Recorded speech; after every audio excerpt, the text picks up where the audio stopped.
Yo, what is up, Bitcoiners? Welcome to another episode of the Build a Mind podcast. I'm your host, TrevorBello, and today I have something fun, something exciting, something that we haven't done before. So today I'm going to be doing a collaboration with another podcast, the BitBitePod Podcast. So the host of the BitBite podcast, Hans, is coming on the show today to discuss all things Bitcoin, mining, home heat reuse, and even some open source software and platforms as well. I think this is a really fun idea. So I'm kind of excited about it. And I think this is something that we're going to do more in the future, try to work with some other podcast brands within the Bitcoin space to just help spread and proliferate this message that Bitcoin mining is for anyone who wants to do it, who wants to get into it.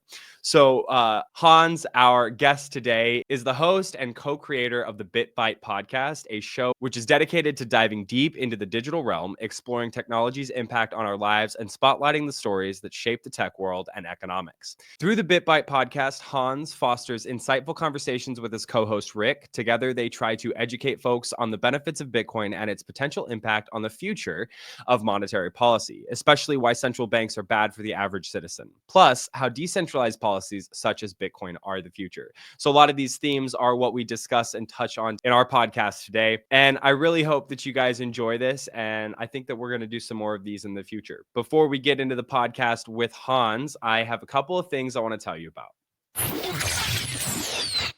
Welcome to the Mastermind Club, your ultimate gateway into the world of Bitcoin mining. Whether you're just starting out or looking to scale your operations, our vibrant community of like-minded enthusiasts is here to support you every step of the way. Join us for weekly sessions led by industry pros, where you'll exchange ideas, brainstorm strategies, and stay motivated on your mining journey. From heat management to site optimization, our monthly deep dives cover the technical know-how you need to succeed. And with access to our entire back catalog, you'll never miss a beat. But that's not all. Our members enjoy exclusive one-on-one sessions with veteran miners, plus direct access to special pre-sales and insider opportunities at Bitcoin Mining World. Ready to take your mining to the next level? Join the Mastermind Club today and secure your spot in the future of Bitcoin mining. Visit bitcoinminingworld.com or scan the QR code now. And now back to the show.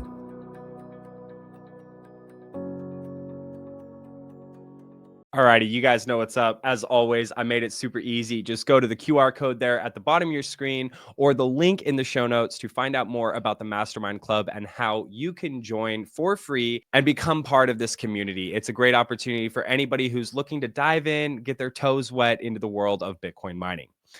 And the last thing I want to tell you guys about before we get into our podcast is Bitcoin Alaska. So I go to a lot of conferences. I've been to several within the last year, and most of these conferences are the same. There's a lot of altcoins, just some weird stuff happening, not necessarily Bitcoin exactly.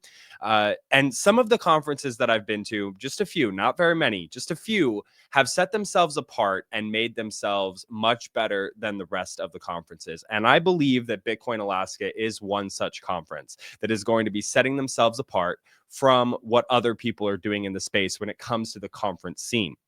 Bitcoin Alaska is going to be a Bitcoin only conference. It is going to be set in Juneau, July 1st through the 6th. Now, the actual conference is taking place July 5th and 6th, but there's going to be a ton of satellite events that are going to be taking place from the 1st all the way to the 6th. I'm talking karaoke. I'm talking, some fireworks on the 4th of July. They're going to be doing a cruise. They're going to be taking a run up to the glacier and doing a polar bear plunge. They're also going to be hanging out with the Bitcoin veterans at the Forge, which is going to be a training/shooting day. So I'm really looking forward to it. There's going to be a ton of really great speakers. And also, because today is Monday and today is the announcement, check out their website because they actually got Congressman Nick Bagich to speak and to open up the conference in July. So this is a huge, huge milestone in the Bitcoin space, especially for Bitcoin Alaska. Alaska has a ton of natural energy resources, and they have a population of people that are really underserved. And so I think that, with with the introduction of Bitcoin and Bitcoin mining into the state, they can really start to utilize some of these resources. With the spotlight on this that Nick Bagich is going to be able to bring, I think that we're going to see a lot of change, especially in the state of Alaska. So I'm really excited. I'm bringing a bunch of the heat punks. We're going to have a heat punk panel. It's going to be really fun. I'm really looking forward to it. And I hope I see you guys there. All right. With that, we're going to jump right into the podcast. Let's go. What is up, everybody? We are doing a twofold podcast today. So I am TrevorBello, the host of the Build a Mind podcast, and we're here with Hans, the host of the BitBite podcast. Hans, how are you doing today, brother? Good, man. Good. I was really excited to actually get to be invited to actually come on this and do a collaboration with you. I've never gotten to come on as a collaborator within a podcast before. So this is the first time that I've actually kind of gotten to be a guest, I think, in a way, when you look at it that. But no, man, and I think, I don't know if it was necessarily you that reached out or one of your moderators in a sense that reached out to me and kind of started talking to me about it. Like, it really got me excited. I mean, so often I end up speaking just kind of within my own echo chamber. I don't hear a lot from other people. So I think it's getting to do something like this and really kind of get to, exercise those ideas that we may have about Bitcoin and see different points of view. I think that was really kind of exciting about this. I couldn't agree more. And dude, we're in the same boat 100%. This is the first collaboration that I've done. I've got a couple scheduled. So I've never been on somebody else's podcast. I'm generally just like the podcaster, but I've been on a couple spaces before and a couple like in-person events and stuff, but never like on somebody else's platform. I've got a couple more scheduled. Me and Two Sats. I don't know if you're familiar with the Home Bitcoin Mining channel.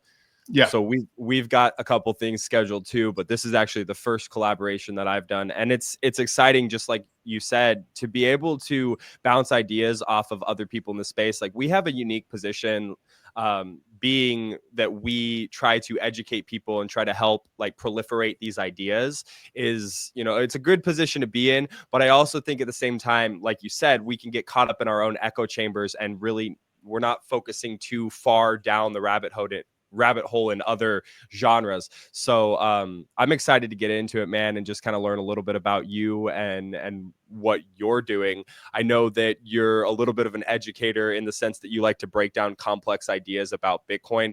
And I feel the same way. I do feel like at times I'm very like, I don't want to say 80 IQ, but I'm like surface level, you know what I mean? Like some things get a little technical and I'm like, what? You know what I mean? So. No, man, I totally. And it's funny how I think back to when I first kind of dove into Bitcoin, and it was weird because I grasped it kind of right away, but the amount of education that you get from spending time in the space, like it changes it level by level by level, and then at some point, I mean, oh, man, so. And I guess we can kind of just start with origin since we're kind of going. Yeah, let's do it. Like, I had read Creature from Jekyll Island, and I think a lot of people probably have read that book. And it left me kind of really despaired with the way that the current economic and financial situation worked in the United States and probably globally too. Like, I mean, it's not just exclusive to here, right? I mean, it's not just the states that have this issue. It's everywhere. They've got, that financial system built on debt and they didn't know what to do. And I came across an article and I think Bitcoin at the time had just reached $500. And I can't remember if it was CNBC talking about it or something like that. And I was just like, well, what is Bitcoin? So that kind of started the journey. And I was doing another podcast at the time, which I still do part-time also. And it's called the Eclectic Podcast. And we were doing a money episode because one of the guys that I actually co-host the BitBite podcast with, he's really into finance, into money. And he was originally kind of a gold bug, right? He bought a lot of silver, a lot of gold. And he's the one that turned me on to the Creature from Jekyll Island. And after I got done reading that book, like I said, I was feeling despair. I'd heard about Bitcoin and kind of what its promise was or what the potential was. At the time, it felt really scammy. Like it was like, man, I don't know, just hit $500. And it, the Silk Road was kind of going on during that time. And prices were fluctuating constantly. I think the Mt. Gox hack had just happened like a year or two before. And it was just like, I don't know, but I was like, you know what? I'm going to start just by putting $25 a time at it.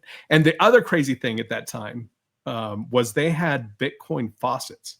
Have you heard about those? I have not. I think that's So before my time. It's crazy to think about it, especially like today. They would actually, you would sign up, give them your email address or whatever, and you would put in your wallet address, and they would actually deposit Bitcoin into your account. They'd give you like, yeah, because at the time it was kind of like, whatever, these Magic things are internet money. Yeah, it was magic internet money. I value. mean, it still had, I mean, obviously at that time, like I said, it was around $500. So, I mean, they weren't giving you a whole lot, but I mean, in today's terms, they probably gave you like $1,000. Yeah. You know, and it was just free cash. Like, just go put in your stuff. And so I did it a couple times. And they stopped that. Like that was coming to an end pretty close during that time. But I think they used to give away like 1/10 of a coin, you know, in the early days of the faucets. And like, it's crazy to think about that. But it was so risky back then to kind of get involved. And then slowly as time went on, I think it was back in 2016, 2017, we started to see another bull market take place. And that's when I really started to pay attention. I knew I'd been buying, but I kind of forgot about it. And so then I started really looking into things, and I was like, oh, well, then I got into the altcoin madness at that time, right? Boy. Started buying XRP. I mean, Litecoin, I still enjoy Litecoin just kind of as a proxy for Bitcoin, as a test net, just to kind of figure out what's going to work and what's not. I started buying a bunch of different stuff. And I was just like, oh man, I got caught up in that hype. Do you remember BitConnect? No. So I came in 22. Okay. So I came in super late in the game. So, and I think that's part of the journey that we all have to go through, is you have these pitfalls that you fall into, where you fall in for the scams, you get greedy, you do these stupid things.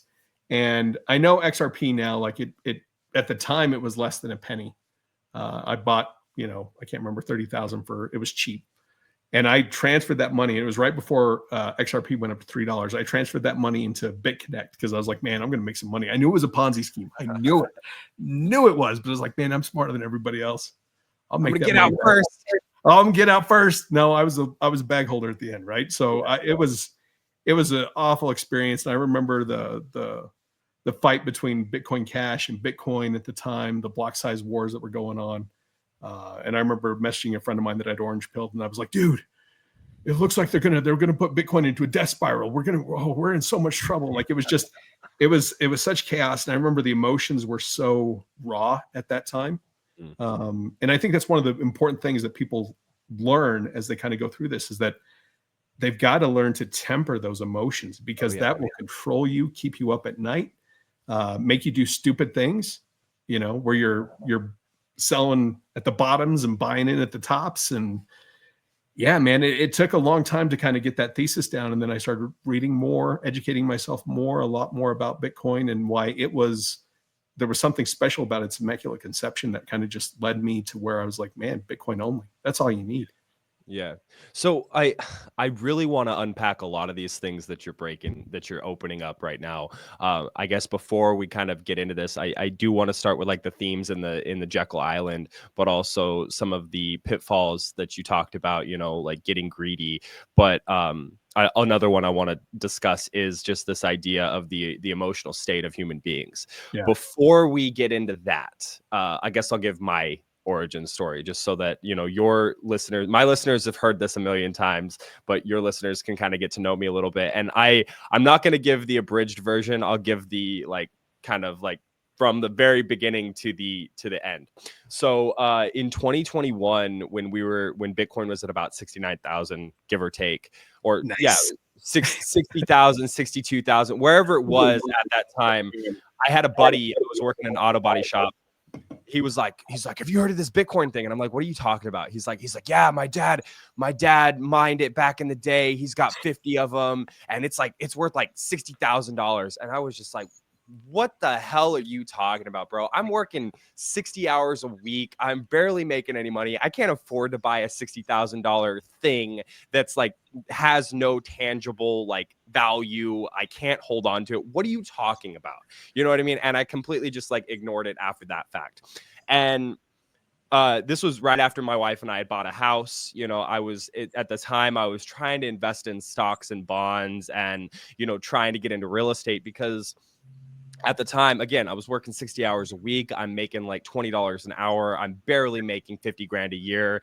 And, you know, we have this small home that we're paying for. We've got this modest lifestyle, but I wanted my life to be at a certain place. And I intrinsically knew, without like consciously putting my finger on it, I knew that I was on this treadmill and I was having to run faster and faster and faster just to stay in the same place. And it's like, I didn't want to stay in this place. I wanted to move forward. I wanted to like better my life. I wanted that life, you know, when I thought about like my grandparents and the life that they lived and my father always talked about, I wanted that life and I couldn't see a way to that life. So I started like, okay, what's the best way for me to get to that point? Is like, I'm already working my ass off. I can't work any harder. So what do I do? Well, I could invest my money. So I started reading books. You know, I think books are a great way to get into certain ideas and topics. I went down a little bit of a different road than you did with Jekyll Island. I did eventually read that book, but I started with the Warren Buffett way. And this is a great book about investing in just assets like the stock market and you know, cigarette butt companies, those kinds of things. But one topic that really stood out to me, one piece of advice that the author gave was Warren Buffett said, never invest in something that you don't understand. You don't necessarily need to fully understand it, but you need to understand the asset that you own. And so this was an idea that weighed heavy on me because I was investing in the S&P. I was investing in all of these companies that I couldn't understand because I didn't have the time to dive into the 10Ks and the reports and all of the investment earnings and all that stuff. And it was super confusing. So around that time, it was about early 22, I had got involved with an NFT scam. You know, I had gotten married to my wife in June, and we went on our honeymoon trip, and I met this guy who was like an NFT creator, and he seemed very charismatic. And I'll never forget this guy because he taught me a very valuable lesson, and that is everyone's a scammer. You can't trust anyone. Yeah. And so, you know, along that point of the greed is that like he offered me this, you know, great, beautiful Ponzi scheme-esque like opportunity where I was going to make, you know, thousands of dollars off of my initial investment. And I was like, oh, this is a great idea. And my wife from the very beginning, she was like, this is a bad idea. I don't want you to do this. But I was like, no, babe, you don't understand it. It's all these things. You don't understand. Yeah. Exactly. I didn't understand. And to this day, we still talk about it. So luckily, I only invested like $600, and obviously, like as soon as I gave up that money, like from the very onset, I knew that it was like I was never getting that money back. I was strung along for quite a while, and then eventually, I was just like, I'm done with this. I'm ignoring it, and that was at the point where I was like, okay, I really need to understand what it is that I'm investing in. I need to know. And so I came across a podcast. Again, podcasts and books. They're great ways to learn these concepts. And so I came across the Millennial Investing Podcast. And this is a fabulous podcast platform. They have tons of different brands on there that teach you about real estate, that teach you about stocks, that teach you about these companies. But one that stood out to me the most is a guy that we all love and know, Preston Pysh. And he had the Bitcoin Fundamentals podcast. And this podcast was the thing that helped me start to understand what Bitcoin was. And when I saw it from the very beginning, I was like, oh, that's that Bitcoin thing that my buddy was telling me about a year ago. And so I looked into it and it was like $17,000. And I'm like, okay, wait a minute. This was 60,000 a year ago and now it's 17,000. So what's going on? And so I started into it, and listening to Preston Pysh talk, listening to him talk about the fundamentals, I was like, okay, there might be something here. And this is where the concept of the broken money system, the, you know, central banks, and how we fundamentally have these flaws, and Bitcoin could fix it. And when I started grasping these concepts and understanding what Bitcoin was, I went all in. I mean, it was a switch flipped in my brain, went straight into Bitcoin. And this was the end of 22, the beginning of 23. So I think like November, December, we were literally at the bottom of the bear market, starting to come back up in that run up to 40K. And it was It was incredible, dude. Like literally the light switch flipped for me. I dumped everything. I went straight into Bitcoin and I haven't looked back since. And so the thing for me at the end of the day, throughout that entire journey that sticks with me is what I said from that book. Never invest in something that you don't understand. And so to me, I've invested like every spare amount of time, every spare moment that I can to listening to books, listening to podcasts, reading books, and having these conversations so I could deeper understand this thing that we call Bitcoin. And it's never steered me wrong. It has not once have I been upset with the decision that I made to go all in. And so to your point of like, to your third point during your origin story of the emotional creatures, like we have this huge emotional state. We are emotional creatures. We're human beings, and we literally constantly battle these emotions within our heads. And most people have never figured out how to, instead of like being inside of that emotion, step back from it and examine it from an outside perspective. And I think that this is something that Bitcoiners, we kind of just naturally start to understand, because I have literally, I've only been in Bitcoin. I haven't even been in Bitcoin a full cycle. You know what I mean? I'm going on my third year. I've been 2 full years. I'm going on my third year. And every single drawdown, I'm like, everything's fine. We're good. Go down harder, baby. Like, give me cheap opportunity. Exactly. Everybody's freaking out. And I'm just like, cheap sats. Let's go. You know what I mean? But that is the thing, is that like through this process of understanding the asset that I own, I have learned that it doesn't matter what the market says, about the price. It matters the fundamentals. Nothing has changed. Bitcoin is still the same thing that it was when I got into it. And so to me, that says, okay, well, if it goes down, it's an excellent buying opportunity. And if it goes up, just hold on. Yeah. So that's my origin story. And that's what I wanted to get to with that whole point of emotional states. No, and I think it's interesting how the parallels, I mean, even though you've kind of gone through, a shorter, more condensed version, everything you've hit on is very similar to what I've went through, right? And I think it's all part of that journey of becoming a Bitcoiner. And those emotional aspects that you're talking about, I mean, and you see it in traditional markets as well. Like they always talk about the animal spirits, right? Like bear market, bull market, like everything. When you look at the economy and you look at the stock market in general, so much of that is all about emotional feelings. Oh yeah. It's not about fundamentals most of the time. Because most of the time nothing has changed. You saw Nvidia with their, the AI stock drop, right? I mean, with their chip manufacturing. Did something change with Nvidia? Were they stopped producing chips anymore? No.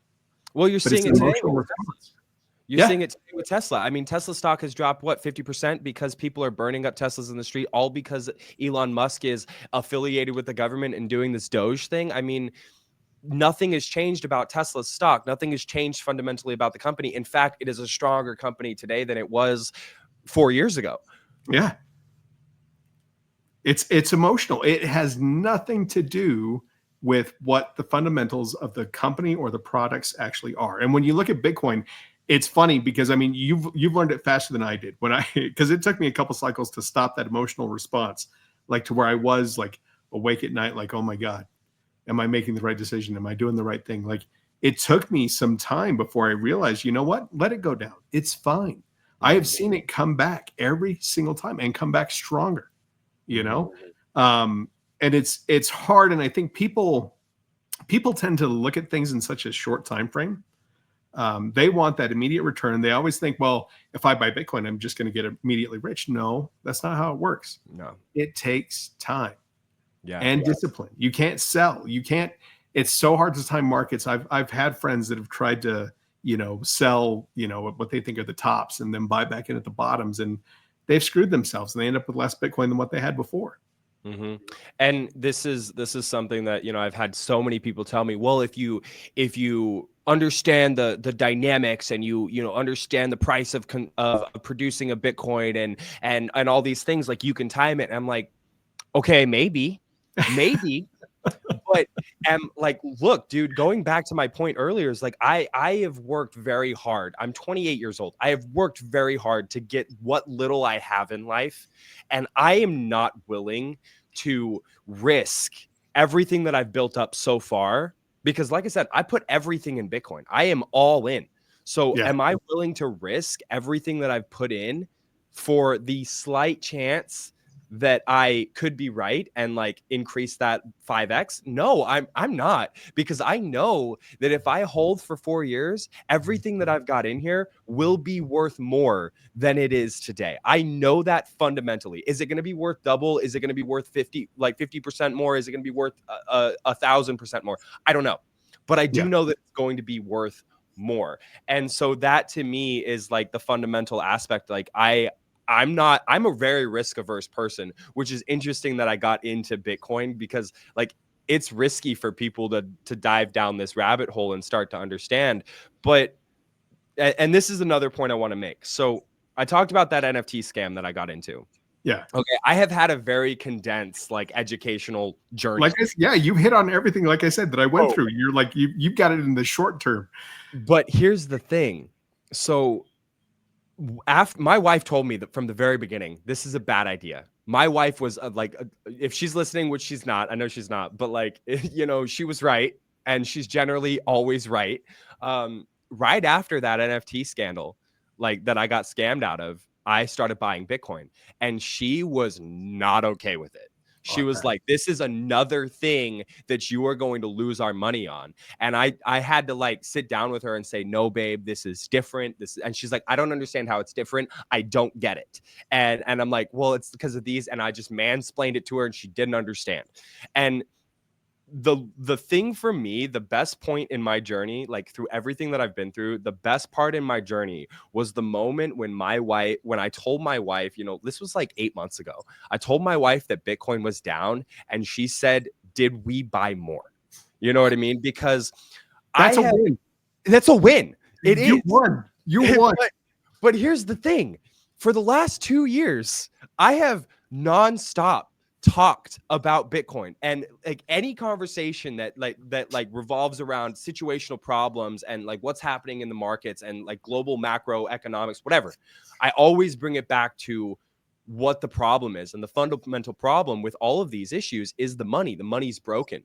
Yeah. And so she has rolled her eyes a million times. She sighs every time I bring Bitcoin up. She doesn't do that anymore, because she understands that I am not coming from a place of ignorance anymore. I'm coming from a place of like truly understanding the bare minimum. I mean, I will not say that I understand Bitcoin. Like I know the bare minimum to like make it through.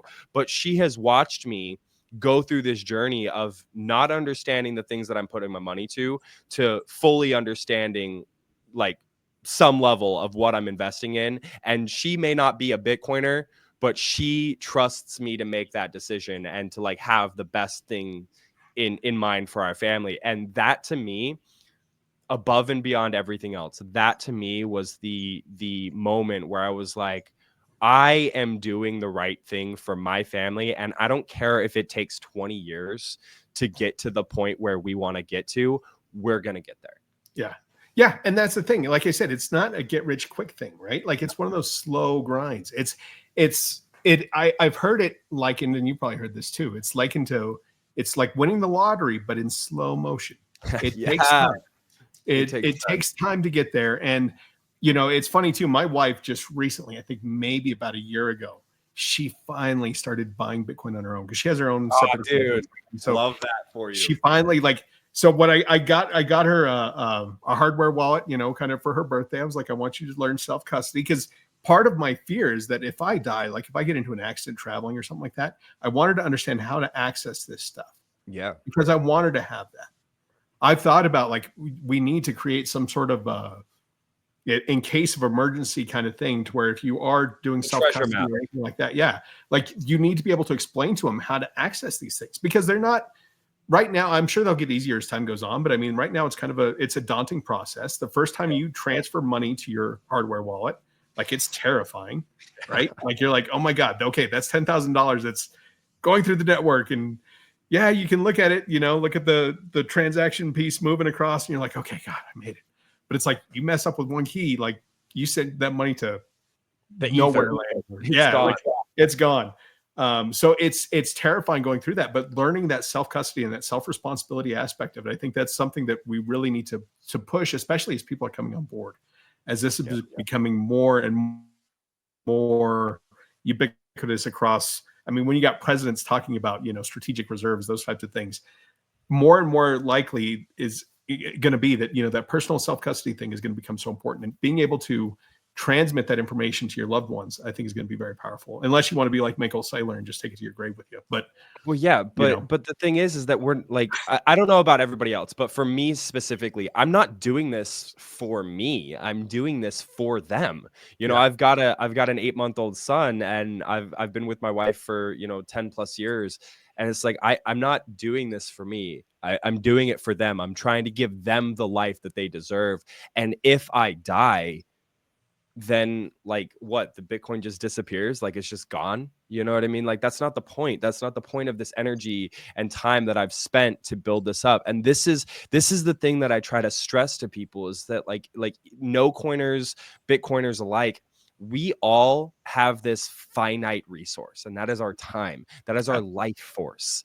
And we trade that time, we trade that life force for this thing that we call money. And whatever form your money takes kind of dictates the things that you can do with your life, the way that you can live your life. And if you want to, like, I tried to frame this to my sister as like, if you want to live this high quality, like decent lifestyle, you need to be able to take that life force, that energy, and transfer it into something that cannot be stolen, cannot be degraded over time. And that used to be gold, but now we have Bitcoin. And for me, it's like, okay, that's great. I'm trading my life force, my time, my energy for Bitcoin. But what happens when inevitably I'm gone? And how do I make sure that my loved ones, the people that I'm doing this for, can also access that energy that I've transmuted into money? And so I think, to your point, like making sure that we educate our family members, our loved ones, in a way that they can understand. Because this is the thing that I have had to learn over this journey, is that like I am not the best teacher. I'm not very good at explaining concepts in a way that other people can understand them, especially my wife. Because if anybody who's married knows, like is married, that they know that you and your wife do not see the world the same way. No. You don't understand things the same way. And so if you try to explain things to her from your frame of reference, it's going to go completely over her head, and she's just going to roll her eyes and say, whatever, dude. You know what I mean? And so to me, it's like trying to find that balance of like explaining to her what this thing is and how to use it without like over explaining to where she's so confused and doesn't understand and just wants to check out. Yeah.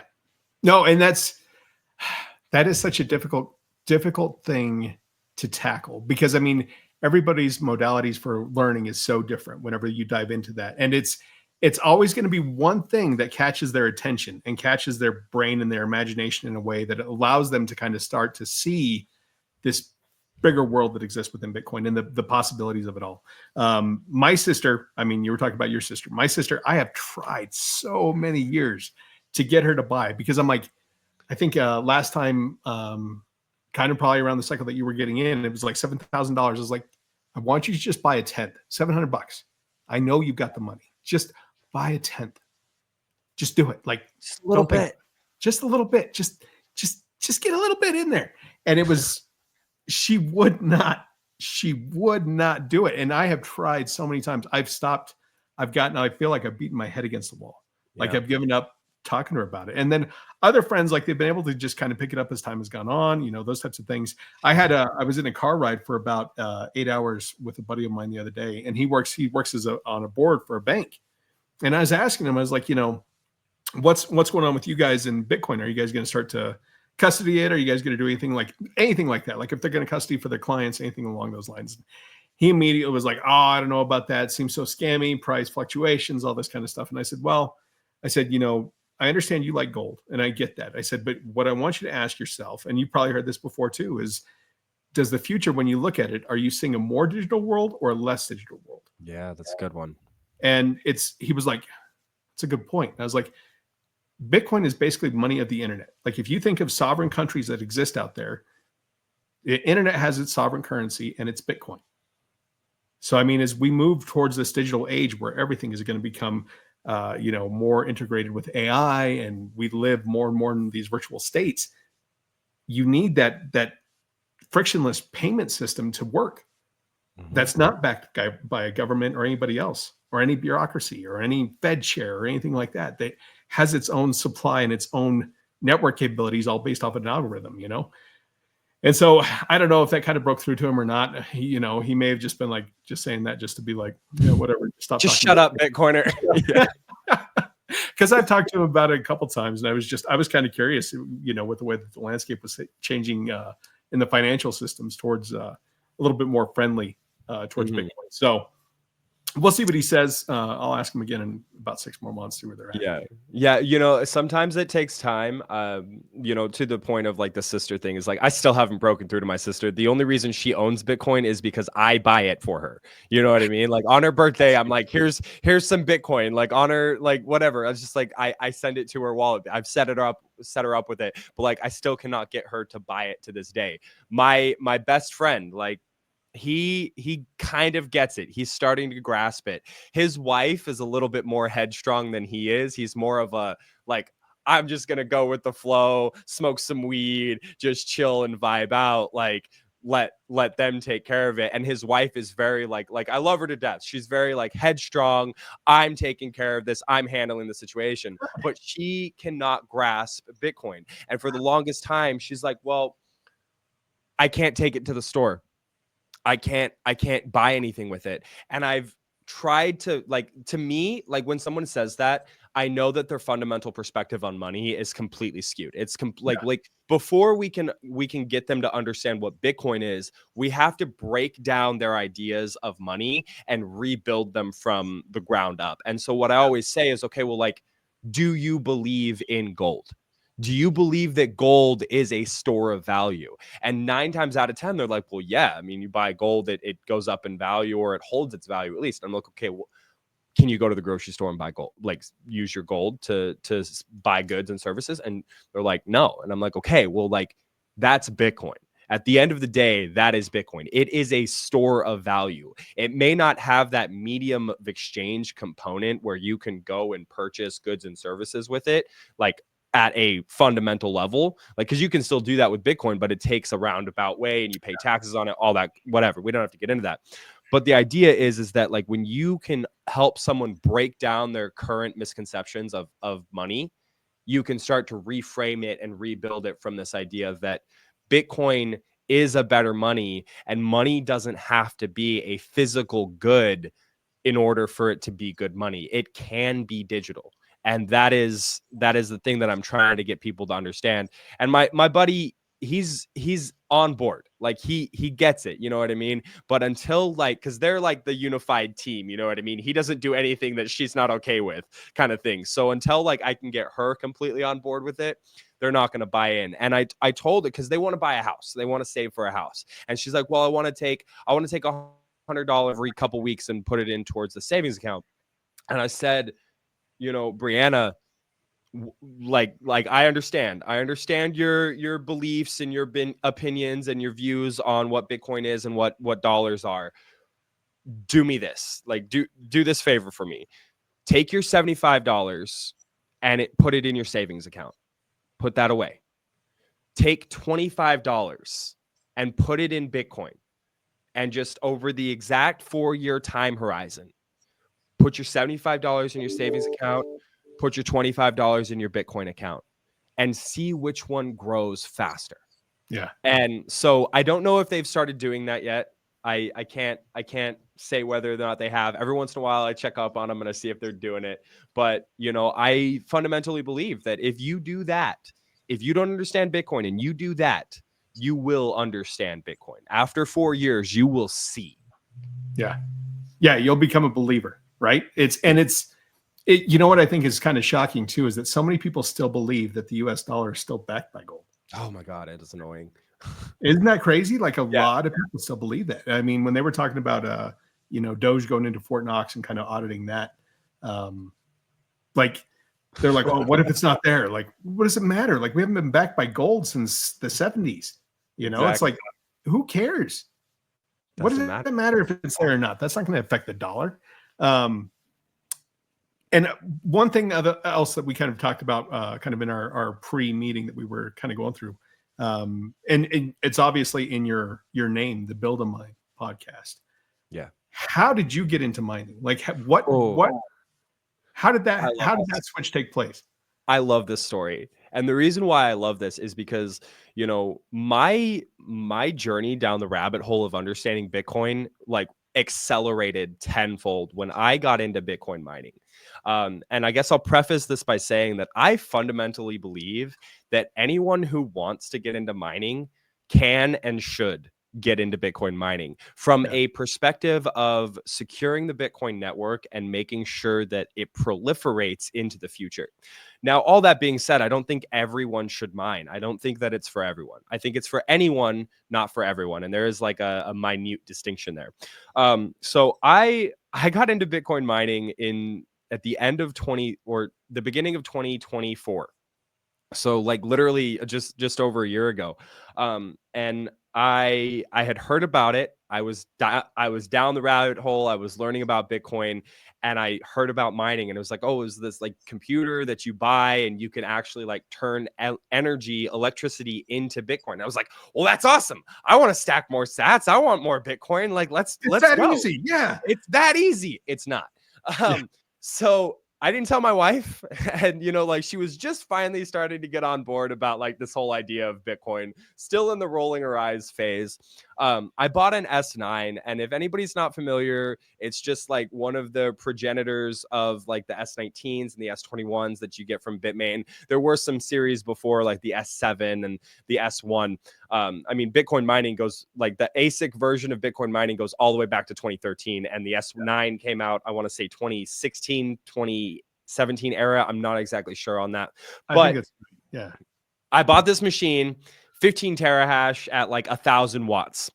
I plugged it in, put it on the countertop, and she had no idea. She had no idea. That was it, dude. That was it. The first two things that I realized about Bitcoin mining that nobody told me was these things are loud as hell and they put off a lot of heat. Yeah. And so long story short, I'm sitting in my living room. I got all the doors, the windows open. This one little S9 is like, there's my room is like 80 degrees. My cats are in the bedroom. They are at the end of the house, just like tucked away underneath the bed or something, hiding. My dog is like sitting on the floor, kind of like shaking. She's like, what the hell is this? My wife comes home. She gets out of the car and she can hear this thing in the driveway. And she comes through the door, and I've got my headphones on. I'm just chilling. You know what I mean? Like, I'm a Bitcoiner. And she looks at me and she's like, what the hell is that? And I said, babe, it's our Bitcoin miner. We're mining Bitcoin. She's like, I don't give a flying F what that thing is doing. You get that thing out of my house right now. And this led me down this journey of understanding what to do with a Bitcoin miner. Like we talk about underclocking, we talk about overclocking, and this is just the idea of like ramping down the energy input of a miner to like make it quieter, make it produce less and more efficiently. So if you like underclock a machine, you can make it produce less Bitcoin, but in a more efficient manner, which means you're spending less energy to get that Bitcoin, versus overclocking, which is like dumping as much energy into it as possible and like trying to ramp up that terahash output. But when you underclock, it also reduces the clock speeds of the fans, because it doesn't need to push as much air over the chips. So from like a mechanical perspective of what a Bitcoin miner is doing, a Bitcoin miner is just today's Bitcoin miner, the ASIC chip version was. And I don't like calling them ASICs because we have ASICs in everything. I mean, an ASIC is an application-specific integrated circuit, and those things exist all over the place. They do one thing and one thing only. So I don't like calling Bitcoin miners ASICs. So a Bitcoin miner has ASICs inside. There are these chips that do one thing only, and it's mine the SHA-256 algorithm. But what they do is they convert the electricity from the wall, you know, your electricity coming in, they convert that into hashes. And those hashes, you know, they're basically guesses towards the Bitcoin network that are trying to find a number. It's called a nonce. They're not doing mathematical like calculations like everybody thinks. It's literally they are trying to find a number, and when they find that number, they're rewarded. And so it's a huge number. It's not just like ones and twos. It's like a huge number, and it's called a nonce. So you're taking that energy, you're converting it into hashes, and you're trying to guess, and you're trying to be the first one to guess. So going back to this fundamental, this idea of like, you know, learning how to manage this Bitcoin miner, I had also learned that it produces a lot of heat. And this is the thing that I'm most excited about Bitcoin mining, and why I believe that it's for anyone who wants to get into it. We as human beings, we want to live in comfort. Yeah. Okay. And most of that comfort comes from having the ideal temperature. We want ideal comfort water. You know, we want to make sure our water is like 96, 98, 104 degrees, depending on if you're, you know, a woman and like to shower in Satan's water, or you're a man and you're like, I like it a little cooler. We all know that story. But so we all want to be comfortable. We want a comfortable living environment. Plants and animals, they do the same thing. You know, like an animal and a plant will grow stronger, more robust if it's in an ideal temperature, an ideal climate. So Bitcoin miners are just heaters. They're just resistance heaters. And so for me, it's like this idea, and this is what I talk about a lot on the podcast with a bunch of the heat punks.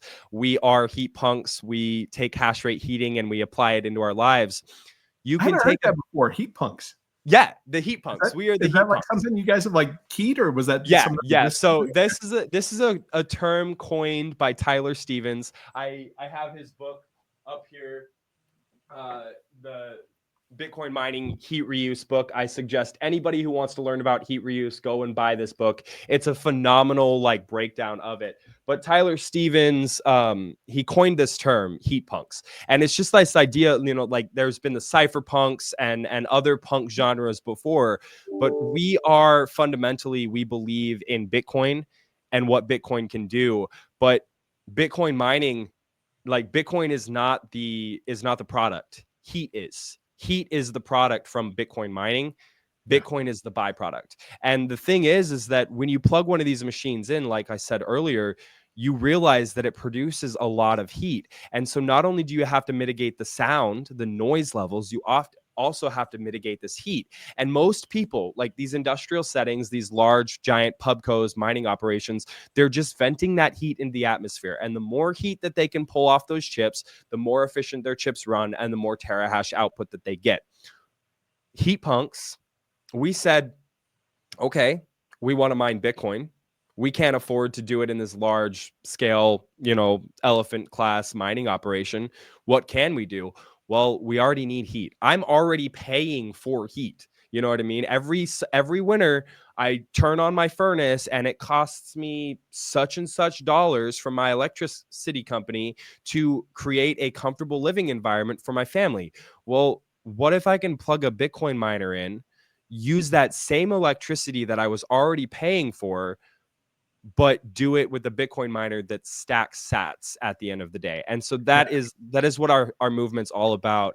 And I've done this. I've built a Bitcoin miner into my home, into my furnace setup, to where instead of turning on the furnace, I turn on a Bitcoin miner. It turns on, it heats my house. And for the last 2 heating seasons, so the end of the beginning of the winter, or the end of the winter in 2024, so like January to March, I heated my house with an S9.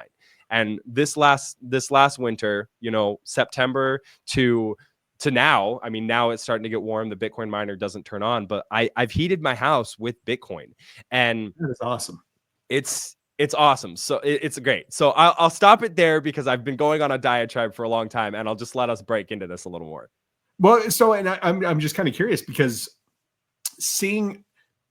I again, you and I, there's mirrors in a lot of different things. I bought an S9 a couple years back because I think me and my buddy that we, did the BitBite podcast with, we wanted to dive into using basically stranded natural gas and use miners to create some Bitcoin and hopefully get some of that stranded gas out of the field to be able to use it. And we bought S9s. It was like, well, let's buy an S9. Let's figure, because I figured we need to understand how the mining operations work.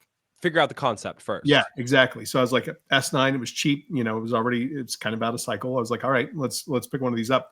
Did the same thing you did. I brought it home, plugged it in, hashed it up, and that thing it was hollering like a banshee. And my wife was like, you're not going to leave that plugged in all the time. Right? I put it up in my man cave office room thing, my nerd room, whatever you want to call it. I put it up there and I closed the door, and it was a little bit better. It was still, you could still hear it. But I mean, if the TV was on, you're like, well, maybe it's okay.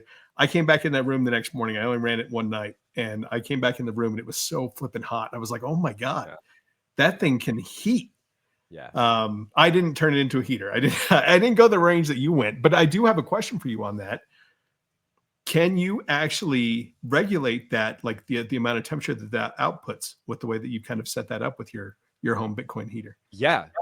I mean, it's not to the point where like I can regulate the exact temperature and ramp down the miner to a certain extent. So the way, and there are ways to do that. My setup isn't so sophisticated as that. I mean, the thing that I love about Bitcoin mining for heat is that you can make it as sophisticated as you want and invest a bunch of money in the infrastructure to make that happen, or you can make it as easy as possible and just plug it in and unplug it, But the way that most heat furnaces work is it's called bang on, bang off. It's the bang bang method. And so when your thermostat reads the temperature of the room goes below the threshold that you've set, we'll call it 69 degrees.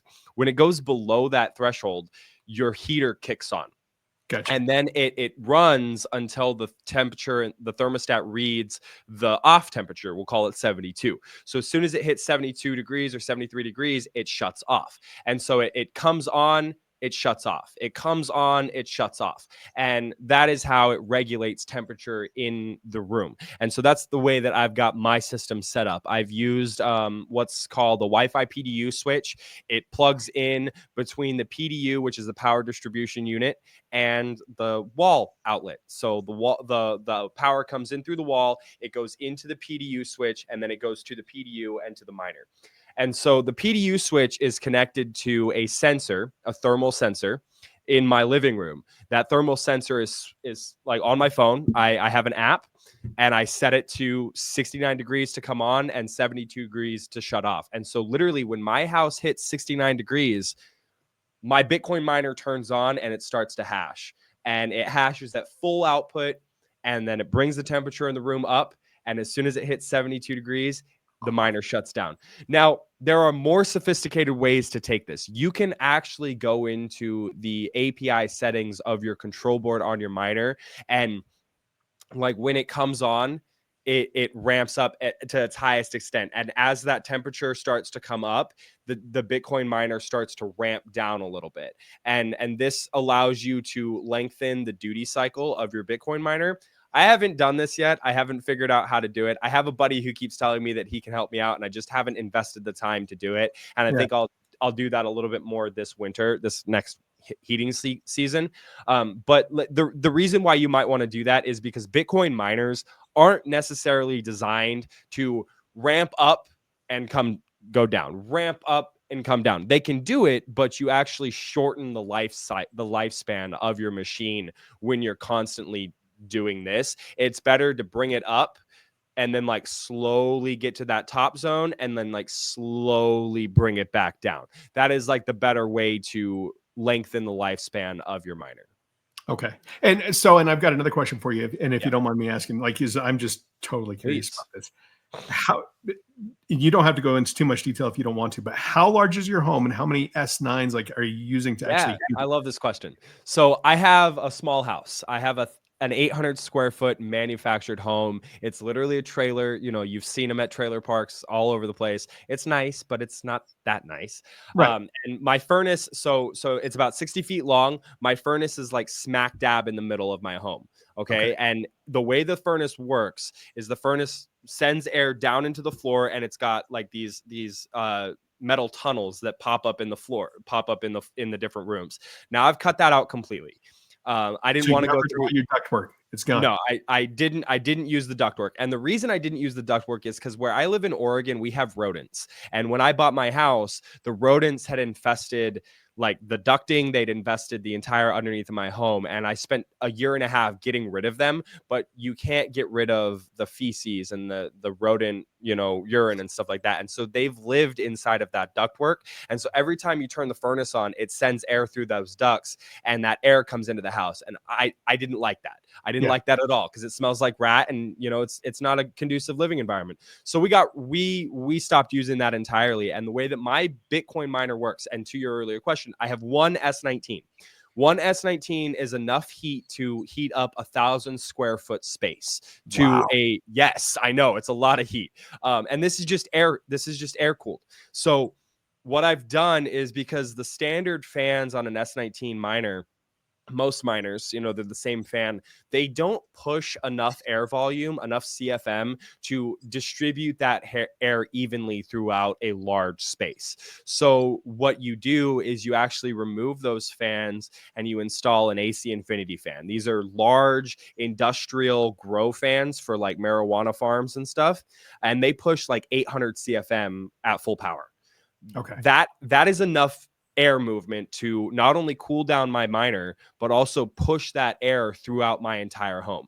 So what I've done is, out of the miner go like the fan is on the bottom of the miner, and it pushes air up through the miner.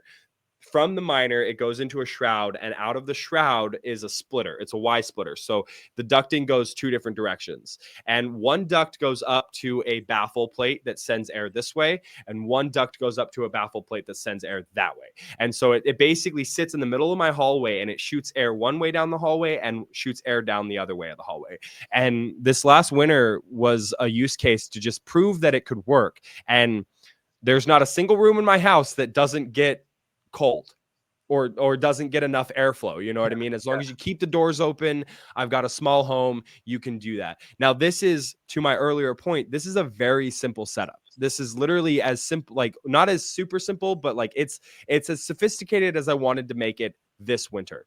You can duct these into your existing ductwork. You can leave it, like you can duct it through your HVAC. You can use the fan on your HVAC as a blower motor. Like, there are so many different ways that you can take it. I've seen people set up an S19, run it straight up to their ductwork, and push that air into their ductwork before their heater. So the thermostat in their heater only kicks on when the S19 isn't pushing enough air. Okay. I got you. Yeah, that's pretty clever that you could do that. Now that's very impressive. I know we're coming up on the hour here, and I know we were talking about just having an hour time today, but I can go a little bit longer. I do want to ask you another question too, especially with the rise of, we got like Marathon, we've got all these corporate publicly traded mining companies that are existing out there. What is your thought on BitAxes, home mining in general? Do you think that this is a good trend for people? I mean, obviously, the other question, with your S19 that you're running now, are you doing solo mining, or are you in a pool? What are you doing with that? Yeah, so I'll answer the second question. I mine with my S19 to a pool. I mine to ocean pool because I do want to stack sats on a daily basis. And the reason being is that I'm already paying for that electricity for heat. I would like to get some sort of rebate. So a refund. Exactly. Yeah. I do solo mine. I've got a little Canon Avalon mini miner there that I solo mine. Obviously, I've got my BitAxes. I solo mine with those. So I am solo mining, but with my one at home, I do mine to a pool. Now, my thoughts on the solo mining, the home mining space, it hit with BitAxes specifically, because home mining is getting bigger, especially with heat reuse and the heat punks. BitAxes are phenomenal. I freaking love these things, dude. Like, these little teeny tiny one chip miners are amazing because this is fundamentally, it's a Bitcoin miner. It's the exact same thing as, my S19 right there. It's the same thing, just on a 300th of the scale. Power supply is smaller, the cooling solution is smaller, the chip is one, so the board is smaller. But what's great about it is that I can learn about Bitcoin mining. I can learn how to set up a node. I can learn how to set up the actual wallet software configuration on the miner, set up the IP address on the miner itself without buying a $6,000 miner. Like this S21s right now, they're like $6,000. You can get an S19 for like 300, $400, but then you also have to deal with the fact is do you have a dedicated power supply, which you need for the S1s? You need 220 watts, or volts. You need a lot of power. This thing, it takes 50 watts. You plug it into the wall, turn it on, and it takes 50 watts. And this little teeny tiny fan on here doesn't make a lot of noise. No. So they're quiet. They don't produce a lot of heat. They're very insignificant. And it teaches you about Bitcoin. Now, to the point of decentralizing hash rate, is one of these things going to do a lot? No. But what can a million BitAxes do? I mean, when you look at a Bitcoin miner like the S21, it's got, I want to say 300 chips on it. It produces 240 terahash roughly. When that Bitcoin miner finds a block, it's only one chip inside of that miner that actually does the proof of work to find that block. Yeah. So 200 of these makes up one S9 or S20, S19. 300 of these makes up one S21. So when we geographically distribute a million BitAxes all over the world, not only are we increasing the education and the adoption of the Bitcoin network, but we are decentralizing the hash rate that secures the network. So I don't think that one BitAxe is going to make a difference. I don't think that it's going to change the lives of many people because it's an infinitesimally small chance that you're going to mine a Bitcoin block with a BitAxe. It can be done. It has been done.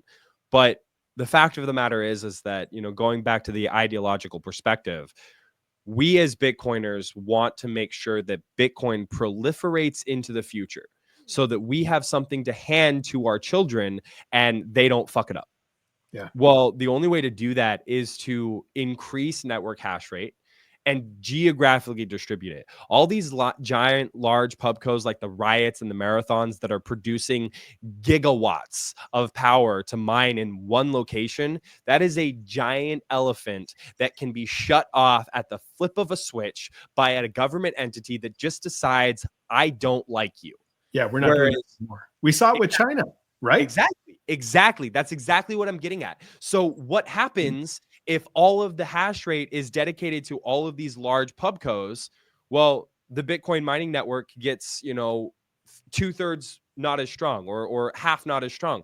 Whereas if there are home miners, if there are dedicated people that are going to mine Bitcoin no matter what, and they have hash rate geographically distributed across the world, rabbits per se. I mean, are you familiar with Bob Burnett? The rabbits, horses, and the elephants? No, I don't think I've heard that. Oh, dude, I love this story. So I got a little bit more time, so I'll dive into this. Okay. So the rabbits, horses, and the elephants. So you look out into a field and you see, 1,000 elephants, and you decide that you want to start getting rid of these elephants. You start shooting. The elephants are slow. They're cumbersome. They're huge targets. Okay. And you can pick off, a good majority of these elephants before they're all gone. Okay. Those elephants are analogous to the large pubcos, your Marathons, your Riots, your, you know what I'm saying. The big, huge industrial miners. If the government wants to come in and shut them down, they're in they're one central location. They're owned by one entity, and it's easy to turn them off. Then you have your horses, and the horses, they're smaller, but they're still large. So you look into a field of 1,000 horses and you start shooting the horses. And you know what? You're going to get a good majority of them before they're all gone, but you're not going to get all of them. Right? Yeah.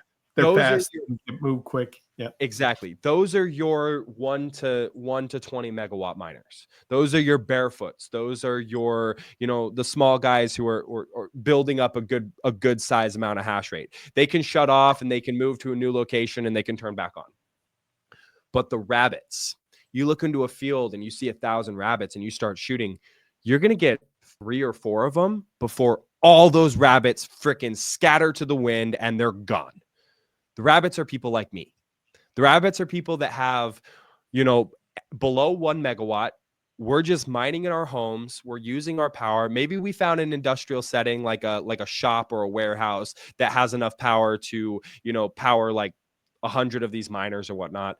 But we're the kind of guy that can literally in a matter of a day unplug all of our machines, move them to a new location, and turn back on without ever skipping a beat. Yeah. So to the point of rabbits, horses, and elephants, we need more rabbits and horses. We need more people who are geographically distributed, decentralized around the world, so that if there is the inevitable attack on Bitcoin, we can pick Bitcoin back up no matter what and make sure that it thrives and it survives. And that it continues. Yeah. And I think what's important for people to understand, if they don't understand this yet, when you have a company like BlackRock that's involved in the environment now, it's basically within their terms of service. They get to dictate what is the protocol that is followed for Bitcoin. Yep. And unless the hash rate is decentralized enough, they can manipulate. I mean, I think they're one of the biggest shareholders of like Marathon, those types of things, where they could say, hey, no, you're going to use this fork, otherwise we're going to pull your funding, right? Mm-hmm. And I mean, if they pull that, if that fork all of a sudden has the most hash power, then that becomes the chain that's going to continue. Whereas if you have a lot of those rabbits, like what you're talking about, that's a way to make sure it stays decentralized and that it can continue on. And let me tell you something. This is something that Rob Warren and I talked about on my podcast with him. We're like a sleeping dragon. These rabbits, these heat punks, these home miners, hash punks is what Solo Satoshi's calling us. We're sleeping dragons. So I have at my disposal right now about 300 terahash. If I overclock that on all of my miners, I can get maybe 350, but I'm only utilizing at, 20% of the time, I'm only utilizing about 120, 150 terahash. Yeah. So if that attack happens, if that, what you're talking about with BlackRock starts to come about, am I just going to sit back and let BlackRock attack me? Hell no. I'm going to take every single miner that I have and I'm going to plug it in and I'm going to turn it full blast. I'm going to open all the windows and I'm going to spend every ounce of money that I have to making sure that Bitcoin is secured. And this is something that I'm not the only one. There are, I would venture to guess, tens of thousands of us just learning, just building out our hash rate. There are probably, less than 1,000 heat punks right now, but they are slowly building and we are growing. This is a movement that cannot be stopped. And we are a sleeping dragon that I truly believe, especially when you take in the factor of like running your own node, mining your own, creating your own mining template, block templates, and running your own hardware. I truly believe that the core ethos of Bitcoin will survive, whether it forks and splits. We will continue to mine off of this. We will continue to push this forward. And it may take an extra 10 or 20 years to get to where we believe Bitcoin is going, but it will get there. Yeah. No, I completely agree. I mean, I got a Nerd Axe recently and I just got my Canon little, what is that one? The Avalon 3, the Nano 3. Yeah. The 3, I think of the 3S. Yeah. So you got the 6 terahash one. Yeah. There you go. So I was like, I can't run the crazy loud at home, but no, I'm like, I am going to contribute. And I mean, I run a node and yeah, I want to see the decentralized nature of it all kind of continue. So yeah. And you're not the only one. That's the thing. That's the point. Like the fundamental point is that like there are thousands of us and tens of thousands more being onboarded every year. You know what I mean? Like like when you think about it, people want security. People want to be able to live a quality life where, you go to work, you earn an honest living, and you can afford the things that you want to do in your life. Most people don't give a shit about being rich. I sure as hell don't. But I do want to make sure that my wife and son are fed, that they have good clothes on their back, that they're not being poisoned by toxic chemicals and toxic foods and all these things. I want to be able to watch my kid play in the yard with the dogs and grow chickens and all those things. It's a modest life. I'm not asking for a lot. But when you think about it, it's like, what can Bitcoin and Bitcoin mining do for that person? It can do a significant amount, and when people start to understand that, they're going to come into Bitcoin in droves. And I think that it just takes time, because not everybody's on the same footing. Not everybody has the same perspective. We talk about our journeys, what it took for us to get here. We came into that from the very beginning with a certain perception, a certain understanding of life, and we came into Bitcoin seeking that better life. You read the book, The Creature from Jekyll Island. You had this perception that the money system is broken. I came into Bitcoin reading the Warren Buffett way and trying to understand how to invest my money better. We're looking for a solution to this problem. Right now, most people are not looking, and it hasn't gotten bad enough for them to start looking. Once they start looking, it changes. Yeah. And I think it's interesting with even though, you and I, we're almost a generation apart in age. And then we look at the similarities though of our journey. I think a lot of people, they're going to have to go through a lot of different things. And some people may actually have to go through a lot harder things to grasp it, but, quicker than what we did. But it's all that step, and it's all those journeys that we've got to take together to get there. Yeah. Yeah. And that's, it's why we're doing what we're doing. It's why you have a podcast. It's why I have a podcast, is so that when people decide that they want to start making that step, we have hundreds of different viewpoints, perceptions, and ways to explain it, so that, not everyone's going to jibe with my podcast. Not everyone's going to listen to my podcast. And that's not the point. The point of me doing a podcast is not to get 100,000 followers and have everybody watching my podcast like Joe Rogan. That's not the point. The point is that if somebody finds my podcast and if someone resonates with it, they will start to understand Bitcoin and Bitcoin mining and how it can be a benefit to their life. And if I can solve the problem for one person, I've already succeeded. Job done. Yeah, no, I completely agree. Like, I mean, I've been doing podcasting now for over a decade. I'm not necessarily just the BitBite, but I mean, like, I've done other podcasts, and obviously I'm not like a big podcast guy. Like, oh yeah, no, I know that guy. No, but I enjoy doing it, and I enjoy delivering a message that I can deliver. And if, like you said, if somebody can resonate with it, that's the win. I mean, if it ends up getting big, great. Like, that's just a bonus, but that's not the reason. Yeah. This isn't my day job. Like, I do this for fun. You know what I mean? Like, I literally am building a construction company that I do for my day job. I do this for fun because I enjoy talking about Bitcoin and Bitcoin mining. I believe it. Like, for me, it was like, I was so tired of my wife rolling her eyes every time I talked about Bitcoin. It was like, all right, I'll get in front of a camera and a microphone and somebody will listen to me. Somebody will want to talk to me about it. Exactly. For sure. Oh man, well shoot, this was a lot of fun, Hans. I kind of want to do this again. I would totally be down. There's more questions I want to ask you about the home heating. And I think there's more things that we can kind of dive into on this.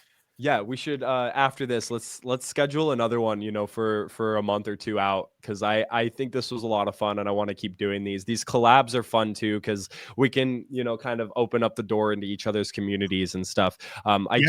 I do have to get going here because duty calls. I got to go out and hammer some nails, that kind of thing. But on the Build a Mind podcast, we have a tradition that every new guest, I ask a very important question. So Hans, I want to ask you, what does Bitcoin mean to you? Oh, I'm going to give you the most generic answer I can give you. It's hope. When I told you, when I read Jekyll Island at the beginning, like, it left me in despair. And Bitcoin, it gave me hope for a brighter future for tomorrow. Not only for me, but for my family and friends too. So it was hope.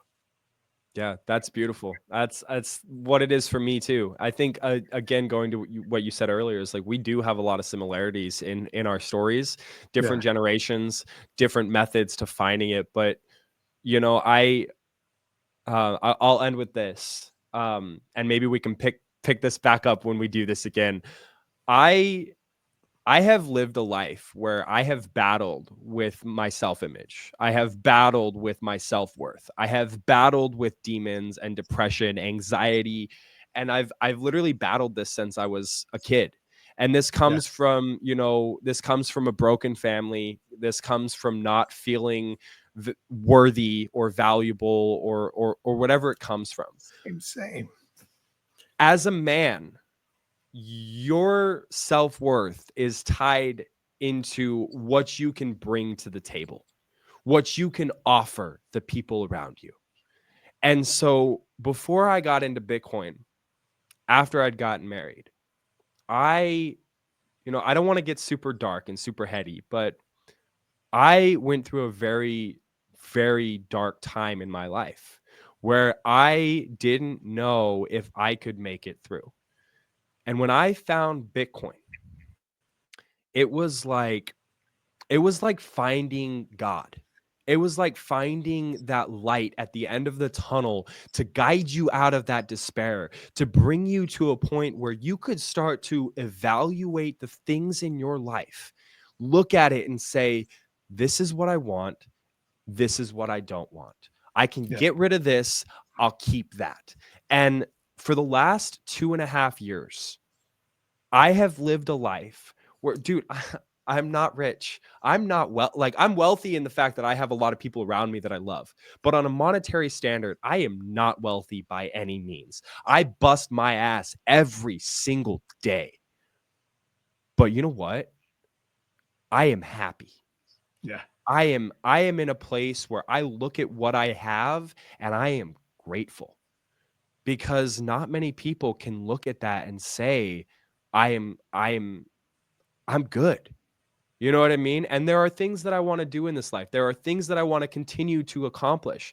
But Bitcoin, because it is hope, it gave me hope for a better future and to reevaluate the way that I'm living my life. And I think that happens on a fundamental perspective for a lot of people. Yeah.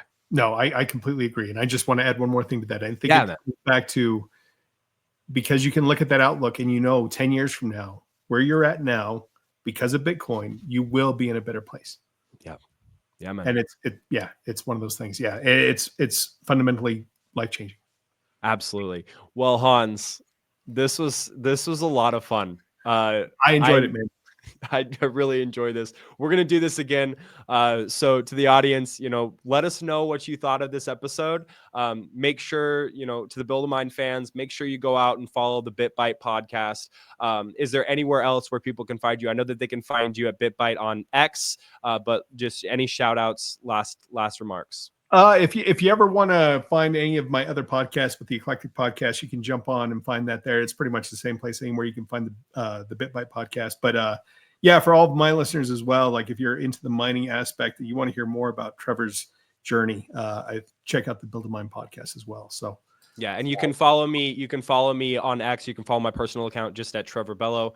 So you can find me. A lot of my posts on Build a Mind are different than the regular posts on Build a Mind, because to be completely honest, I do have a media guy who helps build the Build a Mind Twitter. So it's not always me on there. But if you want to just hear my ramblings, generally just follow my personal account. I'll have to follow you on there. Yeah, because my BitBitePod is my personal. But yeah. Okay, yeah. So it's a little bit different, different dynamics. But yeah, this was a lot of fun, man. I appreciate you coming on, and I look forward to doing this again.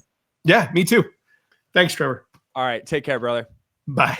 All right. I hope you guys enjoyed that podcast episode with Hans. Hans, I just wanted to say thank you so much for coming on the show and having a really fun discussion about Bitcoin. I really liked how we jumped into our own personal journeys. I know I've kind of given little bits and pieces of my journey throughout the podcast and the 75 or so episodes that I've done, but I don't think I've really dove into it in that much depth. So it was a lot of fun. I really enjoyed the parallels between our two stories. And I think that it'll be really fun to just get you back on and have more of these discussions. It's not very often that I get to just talk about Bitcoin on the podcast. We talk about Bitcoin mining a lot, but we don't really dive too far into the actual Bitcoin and, rabbit hole stories that we have. So we're definitely going to pick up where we left off the next time in a couple of months. To the audience, I just want to say thank you so much for listening. If you enjoyed this podcast, please like, share, and subscribe. And also go check out the BitBite podcast on X and on YouTube. Go check out what the content that they're coming out with. It's really good stuff. And, I'm really grateful for Hans for coming on the show. All right, guys, this has been the Build a Mind podcast. I hope you guys have a wonderful week. We will see you next time. And until then, keep stacking.